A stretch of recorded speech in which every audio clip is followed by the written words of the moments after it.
பிடித்தேன் உந்தன் பாதம் கத்தாயந்தன். பிரைஸ் தி லார்ட் ஃப்ரெண்ட்ஸ், இன்றைக்கி உங்களுக்காக ஒரு சூப்பரான குட்டி கதையோடு வந்திருக்கேன். ஒரு ஊரில் ஒரு அப்பா பையன் இருப்பாங்க. அப்பா வந்து ஒரு பெரிய பிஸ்னஸ் மேனாக இருப்பார். அந்த அப்பா வந்து ரொம்ப டைம் மேனேஜ்மெண்ட்டோடு இருப்பார். ரொம்ப டைமை பார்த்து செலவு பண்ணுவார். டைம் ரொம்ப ப்ரெஷியஸாக அவருக்கு இருக்கும். ஆனால் பையன் டோட்டலாக ஆப்போசிட்டாக இருப்பான். அவன் வந்து நேரத்தை வந்து தேவையில்லாத விஷயத்தில் வந்து வீணாக செலவு பண்ணுவான். அதை பார்த்துட்டு இருந்த அப்பா இவன் ரொம்ப விளையாட்டுத்தனமாக இருக்கான் அப்படின்னு கூப்பிட்டு பேசுவார், அட்வைஸ் பண்ணுவார். ஆனால் அப்படியே அவன் கேட்காம டைம் வேஸ்ட் பண்ணிட்டு இருப்பான்.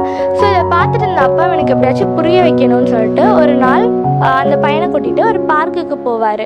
அந்த பார்க்கில் 3 பிச்சைக்காரங்க இருப்பாங்க. அவங்க கிட்டே போயிட்டு இது மாதிரி ஒரு பணத்தை கொடுப்பாரு.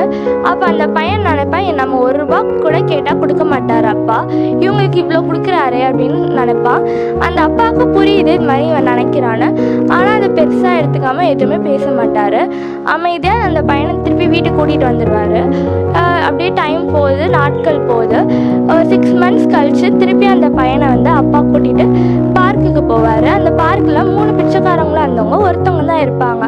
அவர்கிட்ட போனோன்னா அந்த பிச்சைக்காரங்க பார்த்துட்டு, ஐயா நீங்கள் எனக்கு 6 மாதத்துக்கு முன்னாடி காசு கொடுத்தீங்க அப்படின்னு சொன்னதான் அவர் சொல்லுவார், ஆமாம் நீங்கள் ஏதாச்சும் என்ன பண்ணீங்க அப்படின்னு கேட்டதும் அதுக்கு அவர் சொல்லுவார், நான் வந்து என்னோட சாப்பாடு அதுக்கெல்லாம் செலவு பண்ணேன். அதுக்கப்புறம் காலியானதுக்கப்புறமேட்டு நான் திருப்பியும் வந்து இங்கே வந்து உட்காந்துட்டேன், திருப்பியும் நான் பிச்சை எடுக்கிறேன் அப்படின்னு சொல்லுவார்.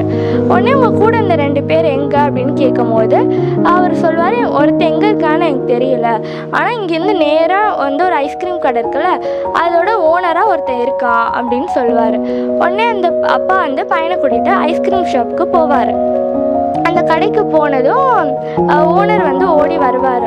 ஓடி வந்து, ஐயா நீ ஞாபகம் இருக்கா, நீங்கள் 6 மாதத்துக்கு முன்னாடி எனக்கு காசு கொடுத்தீங்க, அதை வச்சு தான் நான் இப்போ வந்து இந்த கடைக்கே வந்து சொந்தக்காரராக இருக்கேன் அப்படின்னு சொல்லுவார். அந்த அப்பா கேட்பார், உங்கள் கூட இன்னொருத்தன் இருந்தால அவன் எங்கே அப்படின்னு கேட்டதுக்கு ஐஸ்கிரீம் கடைக்காரர் சொல்லுவார், அவன் வந்து நீங்கள் கொடுத்த காசை வச்சு சீட்டாடிட்டே இருந்தான், அதில் ரொம்ப இப்போ அடிக்ஷன் ஆகிட்டு காலையில் பிச்சை எடுப்பான், சாயந்தரம் சீட்டாட போயிடுவான். அப்பா வந்து வெளியே பையனை கூட்டிகிட்டு வருவார். கூட்டிகிட்டு வந்து சொல்லுவார், நான் 3 பேர்த்துக்கும் ஒரே நேரத்தில் தான் பணம் கொடுத்தேன், ஆனால் 3 பேரும் ஒவ்வொரு விதத்தில் அதை செலவு பண்ணியிருக்காங்க. ஒருத்தர் மட்டும்தான் நான் கொடுத்த நேரத்தில் அதை கரெக்டாக பயன்படுத்தி இப்போ ஒரு ஐஸ்கிரீம் கடைக்கு ஓனராக இருக்கான். இன்னொருத்தன் செலவு பண்ண தெரியாமல் அதுக்கு ஒரு சீட்டு இதில் வந்து அடிக்ஷனில் இருக்கான். இன்னொருத்தன் அப்படியே தான் இருக்கான். அந்த அப்பா சொல்கிறாரு, கரெக்டாக டைமை நம்மளே யூஸ் பண்ணணும் அப்படின்னு சொல்கிறாரு. பைபிளில் கூட இப்படி ஒரு வசனம் இருக்குது. எபேசியர் 5:16 நாட்கள் பொல்லாதவைகளானதால் காலத்தை பிரயோஜனப்படுத்தி கொள்ளுங்கள். நம்ம வாழ்க்கையிலையுமே டைமை வந்து நம்ம கரெக்டாக பார்த்து யூஸ் பண்ணணும். தேவையில்லாத விஷயத்துக்கு பயன்படுத்தாமல் ஆண்டவருடைய வருகைக்காக நம்ம காத்திருக்கணும். தேவனுடைய வார்த்தையை நம்ம வாசித்து யூஸ்ஃபுல்லாக அதை பயன்படுத்தணும். ஆமேன்.